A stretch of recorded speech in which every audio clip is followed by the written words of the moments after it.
Bismillahirrahmanirrahim. Assalamualaikum warahmatullahi wabarakatuh. Ila hadratin Nabil Mustafa Muhammadin sallallahu alaihi wasallam wa ashabil kiram sya'ulillahi lahumul Fatihah. A'udzu billahi minasyaitonir rajim. Bismillahirrahmanirrahim. Alhamdulillahi rabbil alamin, arrahmanir rahim, maliki yaumiddin. إياك نعبد وإياك نستعين اهدنا الصراط المستقيم صراط الذين أنعمت عليهم غير المغضوب عليهم ولا الضالين آمين. الحمد لله نحمده ونستعينه ونستغفره ونعوذ بالله من شرور أنفسنا ومن سيئات أعمالنا من يهده الله فلا مضل له ومن يضلل فلا هادي له. أشهد أن لا إله إلا الله وأشهد أن محمدا عبده ورسوله بلغ الرسالة وأدى الأمانة ونصح الأمة وجاهد في الله حق جهاده. رب اشرح لي صدري ويسر لي أمري واحلل عقدة من لساني يفقه قولي. اللهم لا سهل إلا ما جعلته سهلا وأنت تجعل الحزن إذا شئت سهلا. قال الله تعالى في كتابه العزيز بعد أعوذ بالله من الشيطان الرجيم. لقد كان لكم في رسول الله أسوة حسنة لمن كان يرجو الله واليوم الآخر وذكر الله كثيرا. Sesungguhnya telah ada pada diri Rasulullah sallallahu alaihi wasallam itu suri tauladan yang baik bagimu, yaitu bagi orang-orang yang mengharap rahmat Allah dan kedatangan hari kiamat, dan dia banyak menyebut nama Allah. Al-Ahzab ayat 21. Wa qala aidan Qul in kuntum tuhibbunallaha fattabi'uni yuhibbukumullahu wa yaghfir lakum dhunubakum wallahu ghafurur rahim. Katakanlah, jika kamu benar-benar mencintai Allah, ikutilah aku, yaknilah Rasulullah sallallahu alaihi wasallam. Nescaya Allah mengasihi dan mengampuni dosa-dosamu. Allah Maha Pengampun lagi Maha Penyayang. Ali Imran ayat 31. Yang saya muliakan kepada Tuan Pengurus, Tuan Nazir, kepada Tuan-Tuan Imam, Tuan-Tuan Bilal, Tuan-Tuan Sia, ahli jawatan kuasa, sidang jemaah muslimin, muslimat, hadirin hadirat yang mudah-mudahan dirahmati Allah Subhanahu wa taala sekalian. Pertamanya kita mengucapkan syukur kepada Allah Subhanahu wa taala kerana pada pagi ini dalam keadaan hujan, bermula awal pagi tadi kita masih dapat bersama-sama duduk dalam satu majlis yang sangat mulia, yakni majlis ilmu. Kerana dalam satu hadis Nabi SAW, Nabi menyatakan, Man salaka tariqahu yaltamisu fihi ilman, sahalallahu lahu bihi tariqan ilal jannah. Siapa yang mencari jalan untuk menuntut ilmu, maka Allah akan permudahkan jalannya menuju syurga Allah Subhanahu wa taala.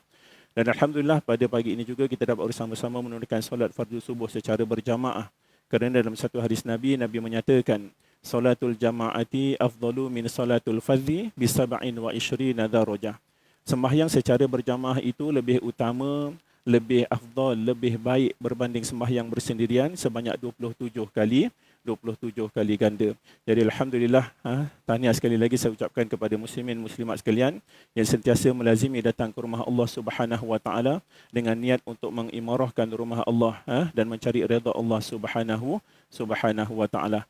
Dan mudah-mudahan kita tergolong dalam hadis Nabi sallallahu alaihi wasallam. Nabi bagi tahu, ni'matan maghbunun fihima katsirun minan nas, as-sihhatu wal faragh. Dua nikmat yang sering dilalaikan, yang sering dilupakan oleh kebanyakan manusia, iaitulah nikmat kelapangan masa dan nikmat kesihatan tubuh badan. Dan alhamdulillah kita gunakan dua nikmat tersebut untuk datang ke rumah Allah, untuk duduk dalam majlis ilmu, yang maka mudah-mudahan ianya menjadi orang kata asbab kebaikan kepada kehidupan dunia kita, insya-Allah. Baik, muslimin muslimat yang dirahmati Allah Subhanahu wa taala sekalian. Kesempatan masa yang ada pada pagi ini saya ingin berkongsi mengenai satu tajuk, mengenai seorang insan yang sangat dekat dengan kita, yang nyatakan sebagai di antara 500 orang yang paling berpengaruh di atas muka dunia ini.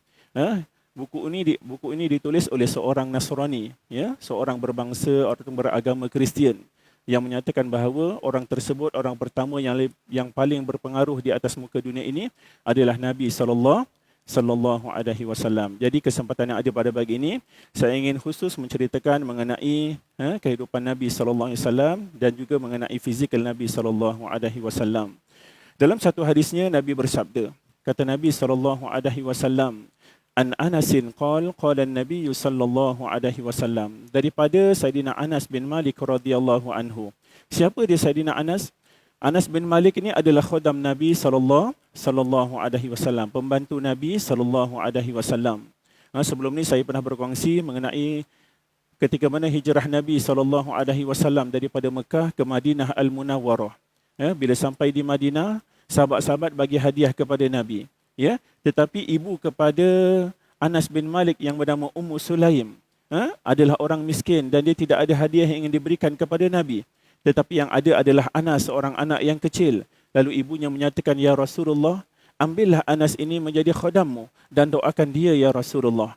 Nabi pegang kepala Anas bin Malik, Nabi doakan, Allahumma akthir malahu wa waladahu wa barik lahu fihi wa umri. Ya Allah, berkatilah harta Anas bin Malik. Ya Allah, perbanyakkanlah anak Anas bin Malik. Ya Allah, berkatilah apa yang kau berikan kepada Anas bin Malik. Ya Allah, berkatilah umur Anas bin Malik. Jadi Anas bin Malik ini adalah khodam Nabi SAW dan dia antara sahabat yang banyak meriwayatkan hadis Nabi. Kerana dia adalah dekat hidupnya dengan Nabi SAW. Tak silap saya, beliau meriwayatkan hadis sebanyak 2,226 hadis daripada Nabi SAW. Dan ini adalah salah satu hadis daripada Anas. Kata Anas, Nabi SAW bersabda. Apa kata Nabi? La yu'minu ahadukum hatta akuna ahabba ilaihi min walidihi wa walidihi wan nasi ajma'in. Nabi bersabda, tidak beriman seseorang daripada kamu. Kalau Nabi bagi tahu la yu'minu ahadukum, tidak beriman seseorang kamu, dengan maksud tidak sempurna iman kamu. Selagi mana kamu tidak mencintai aku melebihi daripada cintanya kepada orang tuanya, kepada anak-anaknya dan kepada manusia keseluruhannya. Jadi dalam hadis ini Nabi SAW nak bagi tahu kita, nak ajar kepada kita supaya kita meletakkan kecintaan yang paling tinggi, kecintaan yang paling utama adalah ke atas batang tubuh Nabi SAW, melebihi cintanya kepada diri kita, kepada kedua ibu bapa kita, kepada manusia keseluruhannya. Jadi hendaklah kita meletakkan kecintaan yang paling tinggi adalah kepada batang tubuh Nabi SAW. Satu ketika Saidina Umar berjalan bersama Nabi. Lalu Saidina Umar bagi tahu kepada Nabi, ya Rasulullah, sesungguhnya aku mencintai kamu melebihi cintaku kepada manusia keseluruhannya, melainkan cintanya kepada diriku barulah kepada kamu. Lalu Nabi SAW bagi tahu kepada Saidina Umar, wahai Umar, kamu sebenarnya belum lagi benar-benar mencintai aku. Selagi mana kamu tidak meletakkan kecintaan yang tinggi kepada diriku, barulah kepada dirimu dan manusia keseluruhannya. Bila Saidina Umar dengar kata-kata Nabi, Saidina Umar pun bagi tahu, ya Rasulullah, mulai hari ini aku meletakkan kecintaanku yang paling utama, yang paling tinggi adalah kepada dirimu, barulah kepada diriku dan manusia keseluruhannya. Ini adalah sifat para sahabat yang begitu cinta kasih kepada Nabi SAW, sehingga meletakkan kecintaan yang paling utama kepada Nabi, barulah kepada dirinya sendiri. Dan itulah sifat para sahabat yang mendahulukan, melebihkan Nabi berbanding nyawanya sendiri untuk melindungi batang tubuh Nabi SAW. Dalam peperangan Uhud, dalam peperangan Uhud ada seorang sahabiah daripada Bani Nadir. Dalam peperangan Uhud itu tersebut ditiupkan maklumat palsu oleh tentera-tentera musyrikin yang menyatakan bahawa Muhammad telah pun terbunuh dalam peperangan Uhud. Lalu sahabiah tadi, walaupun ayahnya telah terkorban, suaminya telah terkorban, saudara lelakinya telah terkorban, tetapi dia bila mana mendengar kata-kata bahawa Nabi telah pun terbunuh, maka dia dalam keadaan perang sedang berkecamuk, dia mencari batang tubuh Nabi SAW dan akhirnya dia menemui Nabi di hadapannya dan dia menyatakan, ya Rasulullah, sesungguhnya musibah yang menimpaku, yakni dengan matinya ayahku, dengan matinya suamiku, saudara lelakiku, semua itu adalah musibah yang kecil bila mana melihat kamu masih hidup ya Rasulullah. Lihat bagaimana para sahabat, walaupun suaminya, ayahnya, saudara lelakinya telah syahid dalam peperangan Uhud, tetapi lebih mencari batang tubuh Nabi. Kerana apa? Rindu dan kasih cinta kepada Nabi sallallahu alaihi wasallam. Ini adalah satu sifat yang perlu kita contohi dalam diri kita supaya apa? Untuk kita mendapat syafaat Nabi sallallahu alaihi wasallam. Satu ketika Nabi berkumpul bersama para sahabat. Ketika berkumpul, tiba-tiba sahabat nampak mata Nabi ni berkenang. Keluar air mata. Lalu sahabat ni rasa gelisah, mungkin ada sesuatu perkara yang tidak disenangi pada diri Nabi sallallahu alaihi wasallam sehingga mata Nabi ni berair. Lalu sahabat minta kepada Saidina Abu Bakar, wahai Abu Bakar, tanya Nabi apa yang berlaku kepada Nabi. Saidina Abu Bakar menjumpa Nabi, ya Rasulullah, apa yang berlaku kepada kamu? Lalu Nabi bagi tahu, sesungguhnya aku sangat merindui ikhwanku. Saidina Abu Bakar tanya, ya Rasulullah, bukankah kami ini sahabat-sahabat kamu, ikhwanmu? Lalu Nabi bagi tahu, antum ashabi, kamu adalah sahabatku. Ikhwanku adalah, kata Nabi, orang yang tidak pernah bertemu denganku tetapi beriman denganku. Ya. Lalu sahabat-sahabat bagi tanya Nabi SAW, ya Rasulullah, di akhirat nanti bagaimana kamu nak mengenali sahabatmu yang kamu tidak pernah bertemu dengan mereka dan mereka tidak pernah bertemu dengan mereka? Ya. Lalu Nabi SAW menyatakan, aku mengenali ikhwanku di akhirat nanti, orang-orang yang tidak pernah bertemu denganku, melalui kesan-kesan wuduk mereka, kata Nabi SAW. Pertama, dalam kisah ini, dalam hadis ini menceritakan bahawa pertama, siapa yang Nabi sangat rindui? Pertama adalah kita lah, orang-orang yang tidak pernah bertemu Nabi, tetapi kita beriman dengan batang tubuh Nabi SAW. Kita adalah orang yang sangat dirindui oleh Nabi. Ya. Yang kedua, pengajarannya yang boleh kita ambil, hendaklah kita sentiasa melazimi berada dalam keadaan berwuduk. Sebab Nabi mengenali kita. Umat yang tidak pernah bertemu dengan Nabi melalui kesan-kesan wuduk yang kita ambil. Sebab itulah bila batal, segera ambil wuduk. Ya, buang air masuk tandas, segera ambil wuduk supaya kita sentiasa berada dalam keadaan berwuduk. Baik, muslimin muslimat yang dirahmati Allah Subhanahu wa taala sekalian. Apa tanda kita cinta kasih kepada Nabi sallallahu alaihi wasallam? Sekiranya kita menyatakan, kita mendakwa kita cinta kepada seseorang, sudah barang pasti ada bukti sebagai tanda kecintaan kasih kita kepada seseorang tersebut. Maka apakah tanda cinta kasih kita kepada Nabi sallallahu alaihi wasallam? Contoh. Ya. Contoh, Nabi pernah bersabda, kata Nabi, aulan nasi bi yaumal qiyamati aktsaruhum alayya salatan. Nabi bersabda, orang yang paling hampir, orang yang paling dekat denganku di hari akhirat nanti adalah orang yang paling banyak berselawat ke atasku. Ini kata-kata Nabi SAW. Dalam sehari semalam, berapa banyak lidah kita, mulut kita berselawat ke atas Nabi SAW. Sedangkan Nabi bagi tahu orang yang paling hampir, paling dekat denganku, orang yang paling banyak berselawat ke atasku. Persoalannya, berapa banyak kita berselawat ke atas Nabi? Ya, sebagai tanda cinta kasih kita kepada Nabi sallallahu alaihi wasallam. Ya, 2 hari lepas hari Jumaat. Berapa banyak mulut kita berselawat ke atas Nabi supaya kita ni, hidup kita, diri kita ni di akhirat nanti dekat dan hampir dengan Nabi sallallahu alaihi wasallam. Ya. Satu ketika tuan-tuan, ya. Ada satu rombongan daripada Darul Hadis, ya. Rombongan Darul Hadis ke negeri Kelantan, Darul Naim. Bertemu dengan seorang tuan guru bernama Tuan Guru Haji Musa Tumpat. Ya. Dalam pertemuan tersebut, ketua rombongan Darul Hadis menyatakan, minta Tuan Guru tadi cerita mengenai kelebihan selawat ke atas Nabi sallallahu alaihi wasallam. Tuan Guru Haji Musa ni tuan-tuan, dia bawa satu cerita dalam kitab Al-Mukasyafatul Qulub, Imam Al-Ghazali. Dalam kitab tersebut ada kisah mengenai Imam Sufyan Ats-Tsauri, seorang ulama yang hebat, seorang ulama yang besar. Satu ketika Imam Sufyan Ats-Tsauri ni, dia pergi menunaikan ibadah haji ataupun umrah. Dia pun bertawaf di Kaabah 7 pusingan. Selesai dia tawaf 7 pusingan, dia duduk satu tempat, dia perhatikan orang lain sedang melakukan tawaf. Tiba-tiba dia lihat ada seorang pemuda. Ketika dia tawaf, mulutnya sentiasa mengucapkan Allahumma salli ala Sayyidina Muhammad wa ala ali Sayyidina Muhammad. Itu saja yang diucapkan oleh pemuda tersebut dalam 7 pusingan tawaf tersebut. Selesai dibuat 7 pusingan, Imam Sufyan Ats-Tsauri panggil, "Hei pemuda, mari." Ya? Lalu ditanya, "Aku lihat ketika kamu sedang tawaf tadi, mulut kamu sentiasa mengucapkan selawat atas Nabi. Sedangkan bila kita melalui penjuru Hajarul Aswad, kita akan istilam, angkat tangan dan ada bacaan tertentu yang kita baca. Ketika lalu rukun Yamani, ada bacaan tertentu yang kita baca.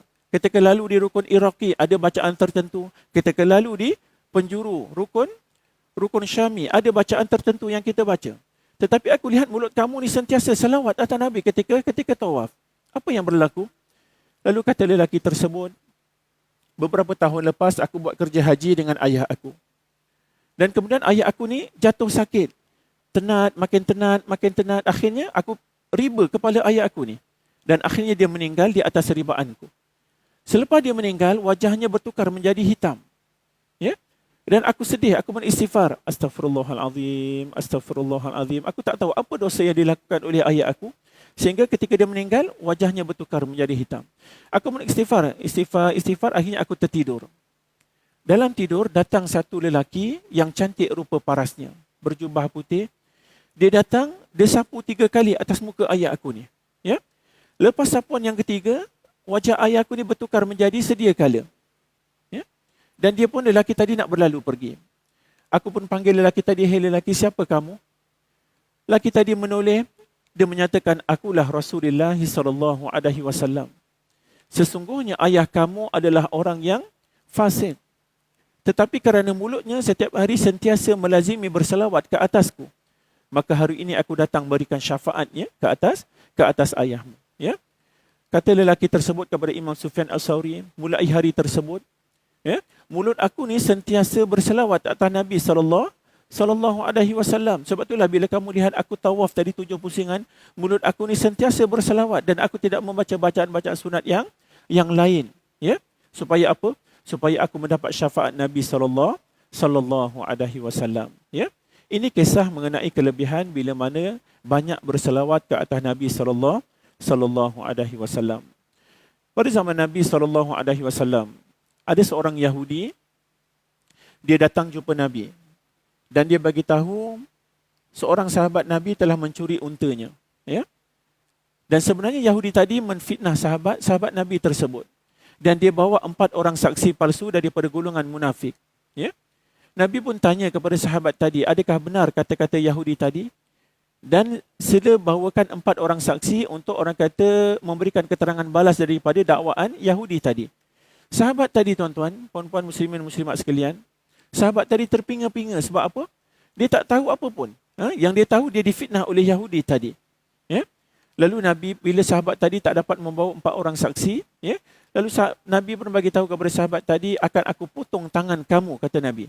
Dan pulangkan unta tadi kepada Yahudi tersebut. Diringkaskan cerita, sahabat tadi pun bagi tahu kepada Nabi, "Ya Rasulullah, benar perkataan kamu. Tetapi alangkah baiknya sekiranya kamu tanya sendiri dengan unta tersebut." Nabi pun tanya dengan unta tadi, "Wahai unta, milik siapakah kamu?" Tidak semena-mena unta tadi berkata-kata, "Ya Rasulullah, sesungguhnya aku ini adalah milik sahabatmu."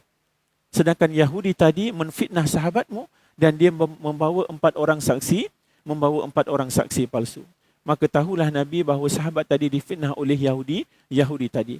Diringkaskan cerita, akhirnya Nabi tanya kepada sahabat tadi, "Apa amalan kamu sehingga unta boleh berkata-kata membenarkan keterangan kamu?" Lalu sahabat tadi menyatakan, "Ya Rasulullah, setiap hari aku melazimi berselawat ke atasmu sebanyak 10 kali," kata sahabat tersebut. Bayangkan, ya, sahabat tadi setiap hari melazimi berselawat ke atas Nabi sallallahu alaihi wasallam, akhirnya unta boleh berkata-kata memberikan keterangan balas kepada sahabat tadi, ya. Apa pengajaran yang boleh kita ambil? Perbanyakkan berselawat ke atas Nabi sallallahu alaihi wasallam, maka kehidupan dunia dan kehidupan akhirat kita akan dipermudahkan oleh Allah Subhanahu wa taala. Baik. Muslimin muslimat yang dirahmati Allah sekalian. Satu ketika ada seorang lelaki datang jumpa Nabi, ya. Bila datang jumpa Nabi, dia bertanya, "Ya Rasulullah, mata sa'ah?" Ya Rasulullah, bila datangnya kiamat? Nabi bila ditanya bila datangnya kiamat, Nabi soal balik orang yang bertanya tadi. Apa persiapan kamu untuk bertemu kiamat? Dan apa persediaan kamu untuk bertemu kiamat? Sedangkan persediaan untuk bertemu kiamat adalah perkara yang lebih utama, lebih penting berbanding kamu mengetahui bila datangnya kiamat. Sahabat tadi pun bagi tahu, "Ya Rasulullah, sesungguhnya tidak ada persiapan yang aku lakukan untuk bertemu kiamat. Cuma apa yang aku tahu, aku cinta kepada Allah dan aku cinta kepada Rasulullah sallallahu alaihi wasallam." Lalu Nabi pun bersabda kepada lelaki tersebut, ya, "Al-mar'u ma'aman uhib." Sesungguhnya seseorang itu akan bersama dengan orang yang ia yang ia cintai. Maksudnya apa?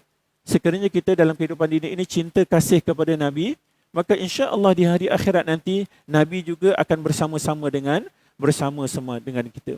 Sebab itulah sama-sama kita menjadikan Nabi SAW sebagai idola kita, sebagai orang yang paling kita cintai, sebagai orang yang kita kasihi, supaya di hari akhirat nanti kita dapat dihimpunkan bersama-sama dengan Nabi sallallahu alaihi wasallam. Saya mencadangkan di rumah tuan-tuan ada kitab Syama'il Muhammadiyah. Saya cadangkan di rumah tuan-tuan ada kitab Syama'il Muhammadiyah. Di rumah saya ada 3 kitab Syama'il Muhammadiyah. Dan dari antara 3 kitab tersebut, kitab terbitan Telaga Biru ni adalah kitab Syama'il yang paling saya suka baca. Sebab apa? Sebab kitab Syama'il Muhammadiyah terbitan Telaga Biru ni tuan-tuan, kitab Syama'il yang contoh dia cerita mengenai rambut Nabi. Rambut Nabi. Dia akan bawakan hadis-hadis mengenai rambut Nabi, dan di bawah nanti ada gambar mengenai rambut Nabi sallallahu alaihi wasallam. Sebab Nabi ni tuan-tuan, bila Nabi cukur rambut ataupun potong rambut, sahabat ni dia ambil rambut Nabi. Dan antara sahabat yang berjaya ambil rambut Nabi ni adalah Ibnu Abbas radhiyallahu anhuma. Sayyidina Umar ambil rambut Nabi ni letak dalam satu bekas. Dia tutup bekas tersebut.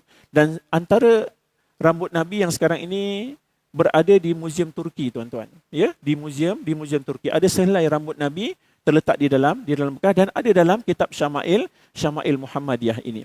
Sebab itulah saya cadangkan tuan-tuan beli kitab Syama'il Muhammadiyah. Harganya agak mahal, RM120. Tetapi apalah sangat bila mana kita nak tahu mengenai fizikal Nabi sallallahu alaihi wasallam. Kitab Syama'il Muhammadiyah ni tuan-tuan dikarang oleh seorang ulama ataupun periwayat hadis yang terkenal yang bernama Imam At-Tirmizi. Imam At-Tirmizi ni tuan-tuan bukan nama sebenar beliau. At-Tirmizi ni diambil bersempena dengan tempat kelahiran beliau, kota Tirmiz di Uzbekistan. Kota Tirmiz. Nama penuh Imam At-Tirmizi ni adalah Abu Isa Muhammad bin Isa bin Saurah bin Musa bin Ad-Daha As-Sulami Ad-Dahir At-Tirmiz. Itu nama panjang Imam At-Tirmizi, Muhammad Isa bin Abu Muhammad. Baik. Imam At-Tirmizi ni tuan-tuan, dia lahir di Tirmiz. Dia lahir, dia seangkatan dengan Imam Al-Bukhari, Imam Muslim dan Imam Abu Dawud. Imam At-Tirmizi ni tuan-tuan, dia pernah mendapat pujian daripada Imam Al-Bukhari. Kata Imam Al-Bukhari, antara kata-kata beliau, aku lebih banyak mengambil manfaat ilmu daripada At-Tirmizi berbanding At-Tirmizi mengambil manfaat ilmu daripadaku. Ini kata-kata Imam Al-Bukhari. Nak menunjukkan bahawa Imam At-Tirmizi ni adalah imam yang hebat dan kuat hafalan hadisnya. Baik. Serba sedikit saya ambil kisah mengenai Nabi sallallahu alaihi wasallam daripada kitab Syama'il Muhammadiyah, mengenai fizikal Nabi sallallahu alaihi wasallam. Yang pertama mengenai rupa paras Nabi, rupa paras Nabi. Hadis ini daripada Anas bin Malik radhiyallahu anhu. Kata Anas, Nabi sallallahu alaihi wasallam ni orangnya sederhana, tidak terlalu tinggi, tidak terlalu rendah, kata Anas. Nabi ni sederhana. Dan tubuh Nabi ni indah, kata Anas bin Malik. Berbetulan dengan kata-kata Jabir bin Samurah. Satu ketika, waktu malam, pada ketika itu bulan terang. Pada malam tersebut, kata Jabir, aku melihat Nabi memakai baju berwarna merah. Dan di atas Nabi ada bulan yang terang. Kata Jabir, aku melihat tubuh Nabi, badan Nabi lebih indah, lebih cantik daripada bulan yang terang tadi. Jadi berbetulan dengan kata-kata Anas bin Malik, tubuh Nabi ni indah, tubuh Nabi ni cantik.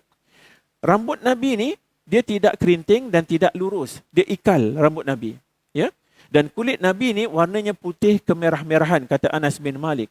Dan bila Nabi berjalan, kata Anas, Nabi akan mencondongkan sedikit badannya dan Nabi akan berjalan dengan agak laju seumpama menuruni tempat yang tinggi. Ini kata-kata Anas bin Malik. Dan kemudian tanda kenabian Nabi, khatamun nubuwah. Kata Jabir bin Samurah, tanda khatamun Nabi ni terletak di atas belakang belikat Nabi, di antara dua belikat Nabi SAW.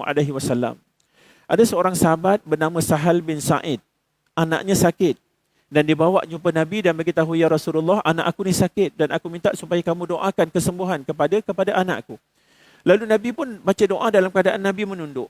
Kata Sahal bin Sa'id, aku melihat di belakang Nabi ni, di antara dua belikat Nabi, ada bunjulan daging berwarna merah yang besarnya sebesar telur bulur merpati, ya, dan itulah tanda khatamun nubuwah Nabi sallallahu alaihi wasallam. Rambut Nabi, ya, rambut Nabi. Rambut Nabi ni tuan-tuan ada 3 istilah. Yang pertama daripada Anas bin Malik, daripada Ibnu Abbas, daripada Sayyidatina Aisyah radhiyallahu anha. Kata Sayyidatina Aisyah, satu ketika aku mandi dalam satu bekas bersama Nabi sallallahu alaihi wasallam. Dan aku melihat rambut Nabi jummah. Jummah dengan maksud rambut Nabi ni di antara cuping telinga dan juga bahu. Kata Anas bin Malik, aku melihat rambut Nabi ni wafrah. Wafrah dengan maksud rambut Nabi ni sampai ke bahu. Dan kata Ibnu Abbas radhiyallahu anhu, aku melihat rambut Nabi ni limah. Limah dengan maksud rambut Nabi ni sampai ke betul-betul di cuping telinga Nabi sallallahu alaihi wasallam. Maksudnya rambut Nabi ni 3 keadaan. Ketika mana Nabi selepas gunting rambut Nabi ni pendek sampai ke telinga. Bila lama Nabi tak potong rambut Nabi ni akan lebih daripada cuping telinga. Ini dinamakan sebagai jummah. Lama lagi Nabi tak potong rambut Nabi akan sampai ke bahu, dan itu dipanggil sebagai wafrah. Jadi 3 istilah rambut Nabi, limah, jummah dan juga wafrah. Ya. Uban Nabi sallallahu alaihi wasallam. Uban Nabi ni tuan-tuan ada 2 riwayat. Pertama daripada Anas bin Malik, yang kedua daripada Ibnu Umar, anak Sayyidina Umar. Kata Anas bin Malik, aku bilang uban yang berada pada rambut Nabi sallallahu alaihi wasallam hanyalah berjumlah 14 helai, kata Anas bin Malik. Dan kata Ibnu Umar radhiyallahu anhu, anak Sayyidina Umar, aku bilang uban Nabi di rambutnya, uban Nabi hanyalah berjumlah 20 helai, kata Ibnu Umar. Maksudnya apa? Maksudnya uban Nabi ni tak banyak, sekitar anggaran 14 sehinggalah 20 helai. Kerana apa? Kerana Nabi SAW orangnya sehat, ya, dan Nabi mengamalkan kesihatan, ya. Sebab itulah Nabi makan ketika lapar, berhenti sebelum kenyang. Jadi uban Nabi ni tak banyak, ya. Baik.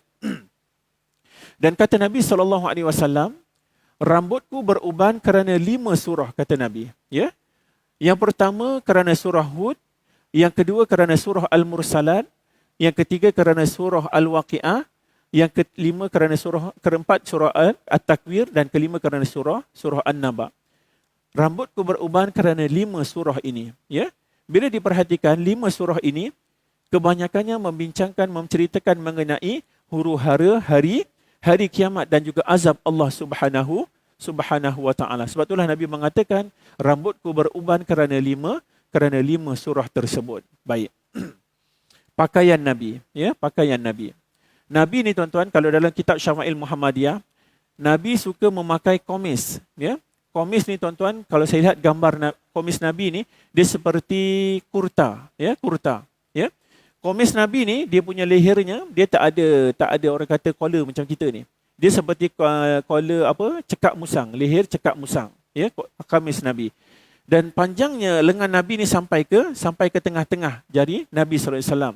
Dan labuhnya di antara buku lali dan juga betis Nabi, ya. Itu panjangnya komis Nabi.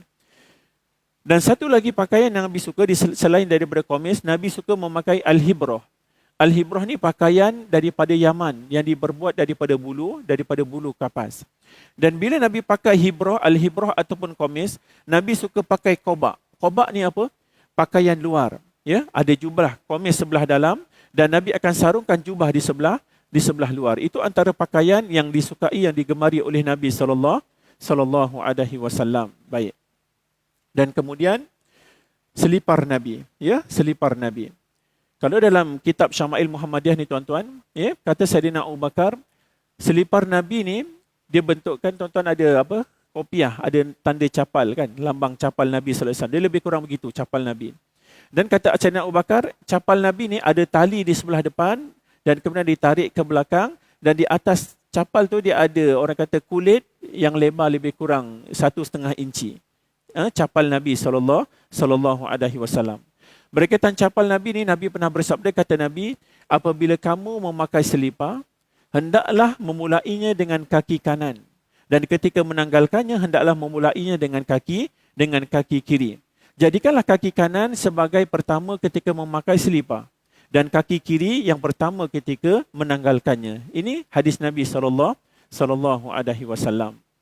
Seterusnya mengenai cincin Nabi, ya, cincin Nabi. Nabi pada peringkat permulaan Nabi tidak memakai cincin. Sehinggalah Raja Najasyi dia tidak akan membuka surat, ya, daripada pembesar-pembesar negara yang tidak mempunyai cuk mohor, ya. Bila Nabi tahu, Nabi pun tempah cincin, ya. Nabi tempah cincin. Cincin Nabi ini diperbuat daripada perak dan batunya daripada batu hitam Habsyi. Di atas batu hitam cincin Nabi ni, ya, ada tertulis Muhammad Ar-Rasul Allah sebagai cuk mohor bila Nabi perintahkan sahabat untuk tulis surat kepada pembesar-pembesar negara untuk masuk terima dakwah Islam. Di bawah tu Nabi akan gunakan cuk mohor Nabi sebagai cuk mohor Nabi sallallahu alaihi wasallam. Dan sunnah memakai cincin kata Nabi sebelah kanan, jari sebelah kanan. Dan dua jari sunnah memakai cincin, jari kelingking dan juga jari manis. Makruh memakai cincin di dua jari, jari telunjuk dan juga jari tengah dan juga jari telunjuk, ya. Ini sunnah memakai cincin dan ini jari yang makruh kita memakai cincin. Dan siapa yang memakai cincin, sunnahnya bila Nabi nak sembahyang, kata sahabat, Nabi bila nak sembahyang, Nabi akan alihkan batu cincin tadi kan sebelah atas, kan. Bila nak sembahyang, Nabi akan tukar batu cincin tadi ke sebelah bawah. Supaya bila sujud, batu cincin tadi akan terkena lantai. Selepas memberi salam, Nabi akan betulkan balik batu tadi menjadi ke sebelah atas. Ini sunnah bila memakai cincin bila nak sembahyang. Yang terakhir mengenai mimpi bertemu Nabi, ya. Dalam satu hadis Nabi bersabda, kata Nabi, "Man ra'ani fil manami faqad ra'ani, fa inna syaitan la yatakhayyalu bi." Nabi bersabda, kata Nabi, sesiapa yang bermimpi bertemu aku, maka sesungguhnya dia memang bermimpi bertemu aku, kerana syaitan tidak dapat menyerupai diriku. Ini hadis Nabi sallallahu alaihi wasallam. Cuma menjadi persoalan, ya, pertanyaan. Contohlah, ada orang mendakwa dia mimpi bertemu Nabi sallallahu alaihi wasallam. Ya, sedangkan dia tidak mengetahui bagaimanakah fizikal Nabi sallallahu alaihi wasallam. Sebab itulah seorang ulama yang bernama Ibn Sirin, ya, dia menyatakan sesiapa yang mendakwa pernah bermimpi bertemu Nabi, hendaklah dia menyatakan ciri-ciri fizikal Nabi SAW, rambutnya, tingginya, rendahnya, ya, tubuh badan Nabi, kulit Nabi dan sebagainya. Kerana sekiranya dia mendakwa bertemu Nabi tetapi menyalahi ciri-ciri fizikal Nabi, maka dia telah berdusta atas nama Nabi sallallahu alaihi wasallam, ya. Antara tokoh ataupun orang yang pernah mimpi bertemu Nabi sallallahu alaihi wasallam, saya ingat saya lah, ya. Antara tokoh yang pernah mimpi bertemu Nabi antaranya adalah bekas mufti Mesir, tuan-tuan. Dr. Syekh Ali Jumaah, ya. Dr. Syekh Ali Jumaah ni pernah datang ke Malaysia ke Masjid Negeri, dia pernah bagi tazkirah Jumaat dalam bahasa Arab, ya. Dia antara tokoh yang pernah mimpi bertemu Nabi 2 kali. Kalau di Malaysia ni orang yang pernah mimpi bertemu Nabi antaranya almarhum Dr. Haruddin, ya, pernah dua ataupun 3 kali mimpi bertemu Nabi. Yang ketiga adalah almarhum Tuan Guru Ning Abdul Aziz Nikmat, ya, juga pernah mimpi bertemu Nabi 2 kali. Antara yang lain yang masih hidup adalah Tuan Guru Haji Abdul Hadi Awang, ya, pernah 3 kali ataupun 2 kali mimpi bertemu Nabi. Ada seorang Tuan Guru, tuan-tuan, seorang ulama, ya, saya menadah kitab dengan dia, ya, dan sekarang masih lagi menadah kitab dengan dia. Ketika selesai daurah ni, tuan-tuan, ada anak murid tanya, Tuan Guru pernah tak mimpi bertemu Nabi? Tuan Guru ni dia menunduk, tuan-tuan, ya. Anak murid tanya lagi, Tuan Guru pernah tak mimpi bertemu Nabi? Akhirnya Tuan Guru tadi bagi tahu, siapa yang buat FB Live, siapa yang buat rakaman, ketika daurah ni, tolong matikan, tolong tutup, ya, kata Tuan Guru tersebut. Saya tak nak cerita, tapi bila orang tanya, saya akan jawab. Dia kata, saya pernah mimpi bertemu Nabi 3 kali, kata Tuan Guru tersebut. Kali pertama, saya mimpi bertemu Nabi, Nabi berada di dinding. Jarak antara saya dan Nabi di dinding. Nabi menoleh, Nabi tersenyum pada saya. Mimpi saya yang kedua, Nabi lebih hampir berada di leher tengah ni, ya, rehal tengah. Nabi menoleh dan Nabi tersenyum pada saya. Mimpi saya yang ketiga, Nabi berada betul-betul di hadapan saya, kata ulama tersebut. Ya? Nabi toleh, ya, menoleh ke arah saya dan Nabi mengucapkan kata-kata siru ala barakatillah. Itu kata Nabi SAW kepada saya, semoga Allah memberkati apa yang kamu lakukan. Ya? Bila saya dengar kata-kata Nabi tersebut, siru ala barakatillah, saya menjadi semakin bersemangat untuk menyampaikan dakwah, menyampaikan ilmu, ya, membuat perkara-perkara kebajikan dan sebagainya. Kerana apa?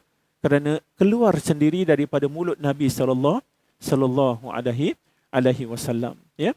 Antara amalan untuk kita mimpi bertemu Nabi sallallahu alaihi wasallam, malam Jumaat sebelum kita nak tidur, pertama buat solat-solat taubat, ya, minta ampun pada Allah.